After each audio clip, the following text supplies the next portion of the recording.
Welcome to A Scientist Walks Into a Bar. I'm your host, Amanda Thomas, and today we have another Barstool Chat episode where I sit down with a scientist and talk to her about her job and what she likes about science. In this episode, I speak with Dr. Nicole Michel, who is a senior quantitative ecologist with the National Audubon Society. She spoke on April 23, 2020, at one of our Science on Tap online events on the topic, Hope is the Thing with Feathers, Finding Joy in Birds. That event was recorded and is available on Facebook and YouTube, and I'll put those links in the episode notes. This chat was recorded not long after that event, and she and I talked about what got her interested in science, about one of the most unusual places she's gone to study birds, and how you can help with bird conservation efforts. Quick note that the audio is a little bit quiet on this one. But with that, here we go. So today we are here with Dr. Nicole Michel, who is a senior quantitative ecologist with the National Audubon Society. Is that correct? Yes, that's correct. Super. Can you tell us a little bit more about who you are and what does that mean to be a senior quantitative ecologist? Well, to tell you a little bit about me, I am a bird ecologist and a bird statistician. So that means I started as a biologist. I've been studying birds for nearly 25 years. I started as an intern, out running around in the montane meadows of Yosemite and tropical rainforests of Central America, everywhere in between, doing field work with birds, counting them and catching them and, putting bands on them. And, then I went and got my PhD and became interested in understanding more about bird populations and how bird populations are doing, where they're declining, what's causing those declines. And to do that requires being able to quantify, how many birds they're doing, what their populations are doing. Though that means learning a lot of statistics. And that led me to the position I'm in now. I've been with National Audubon Society for 4.5 years as their senior quantitative ecologist, meaning I lead a team of bird statisticians who do our best to figure out what's going on with birds. What got you interested in birds? I know you said you started in biology, but were you studying mammals first and then said, no, birds are where it's at? Or how did that happen? I was interested in birds as a kid. My grandfather, who I spent a lot of time with, was really into birds. His backyard was full of feeders and full of houses. I remember him teaching me, how the swallows come back every year at, in the Mission in California at the same time in March, and, then would show up, here in the Portland area, a week or so later, and, taught me about, the different kinds of food to draw different birds and bird feeders for different birds, bird houses for different birds. And so I was always kind of aware of and interested in birds. I did actually study mammals first because I went to a small liberal arts college, Willamette University, and the one animal person, zoology professor there at the time, studied squirrels. So that's what I studied. But after college, I was actually in an AmeriCorps program up at Trout Lake, and there was a group of people who go out birding once a week. And I went with them and got hooked. And the Forest Service scientist shared with me, this was pre-internet, so shared with me a booklet that had jobs. So, wow, you could actually get a job studying birds. and that got me started. You said that your grandfather was interested in birds, and that's where you sort of got your start in that. But I'm curious, what draws you to science as a general discipline? Curiosity. I've always been curious about the world, what makes the world work. I want to figure it out. And science is a great way to do that. We get to, spend our lives asking and answering questions. Following on that, I think that some people in the public, not everybody obviously, but some people have a view of scientists that you are in, ivory towers and doing work with beakers and that sort of thing. And that's obviously very different than what you are personally doing. So I'm wondering what you wish people knew about what it's like to be a scientist or specifically your kind of scientist. Yeah, I wish they knew that there are lots of different ways to do science, and that there are lots of different people who do science. There's people of all ages, all races, all genders, and I've never worn a lab coat in my life. I wish people knew more about the diversity of science and scientists. Yeah, as I mentioned to you before, one of my goals with these programs is to show the diversity of folks who are doing science and show it's not just white guys in glasses and lab coats. And so I'm excited to have folks like you who are obviously not that person, wearing a lab coat and whatnot, and are doing things that are very different. And so I'm pleased to have you here. So what does your day-to-day look like? Are you out in the field anymore, or is it just, obviously the stay-at-home orders have changed things a bit, and I'm going to get to that question in a little bit, but on a normal day, what does your day look like? So on a normal day pre-COVID, my day-to-day means I'm on Zoom an awful lot. At National Audubon, our science team, there's about 24 of us, and we're located across the country. There are a few that are in offices, commute, to the city and go into an office and work with other people in different departments. But the vast majority of us are working from home, so including myself. I spend anywhere from 2 to 6 hours a day on conference calls, meeting with people across the organization, meeting with my team, meeting with people outside of the organization. Another thing that people may not know about science is it's incredibly collaborative. I'm not in a lab. Yes, I'm in my home office by myself, but my work is not solitary. I'm constantly collaborating with others. We're writing grants together. When we get that grant, we're doing the research together. Then we're, using, document sharing services to collaboratively write manuscripts together. Yes, a lot of time on, video conference calls, a lot of writing, a lot of analysis. I'm a quantitative ecologist. When I first got this job and I was Audubon's only quantitative ecologist, I was doing a lot more analyses than I do now. Now I'm managing a team.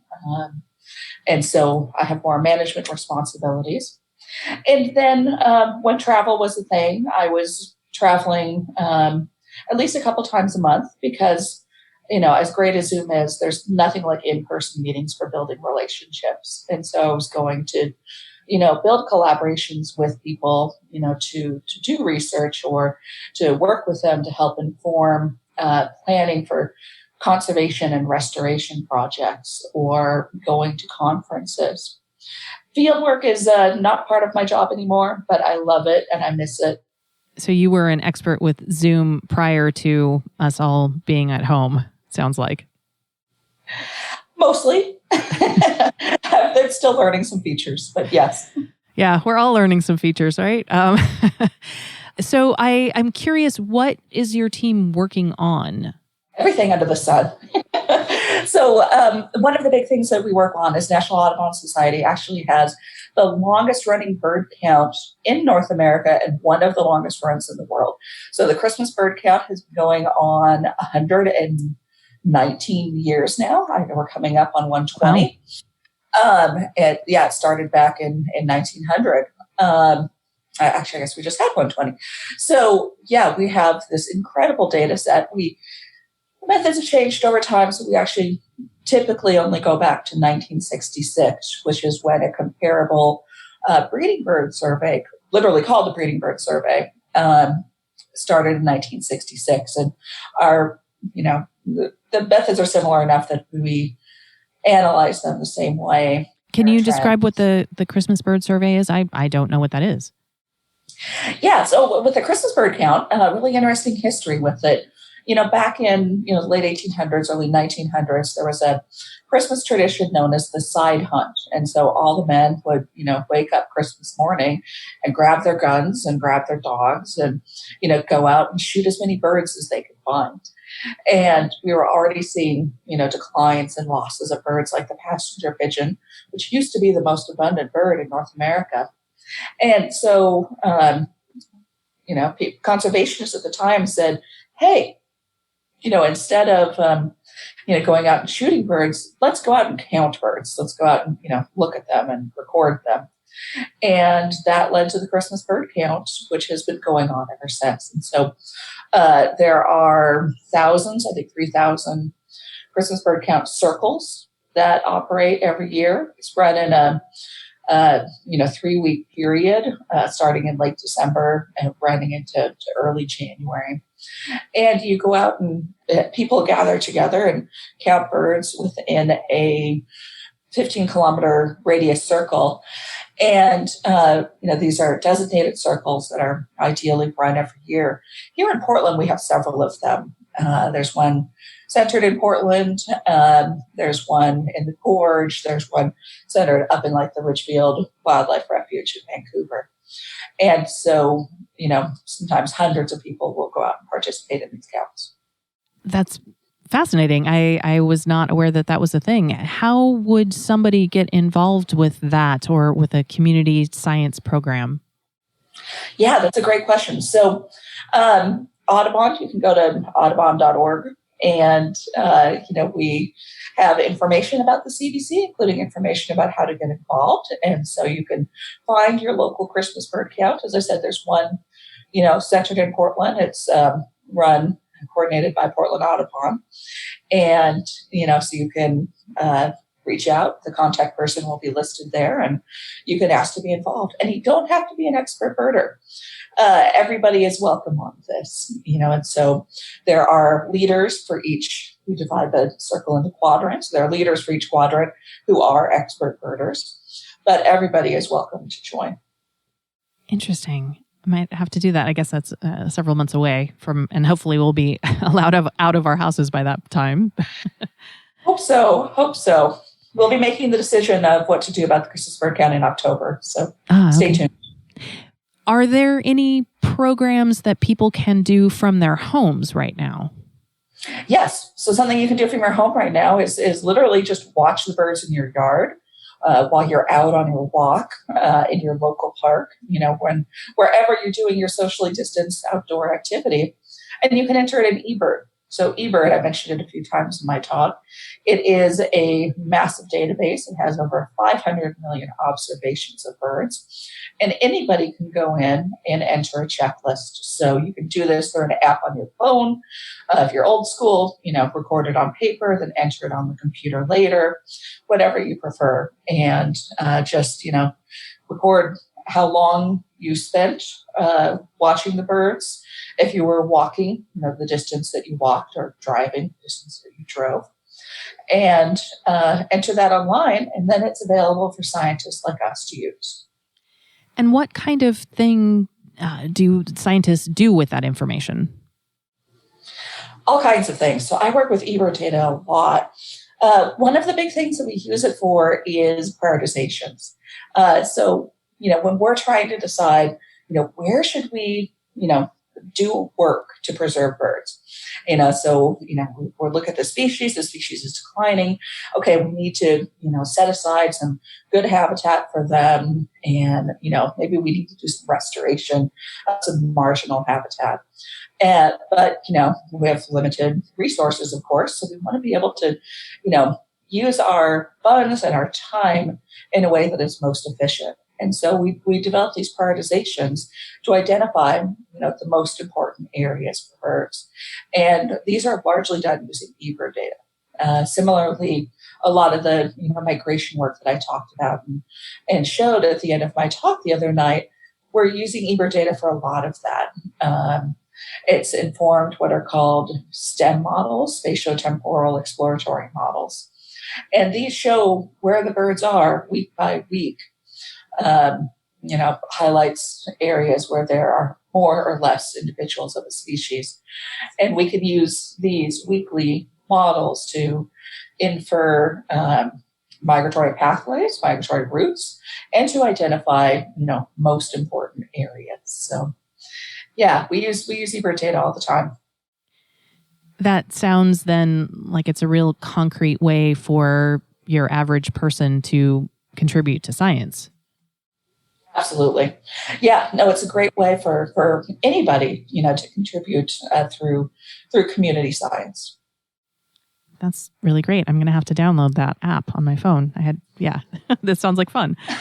It is. I mean, some people get really competitive with it, and you do different games like trying to do a list a day, or keep track of how many birds you see in your yard, how many birds you see in a county, how many birds you see in a state.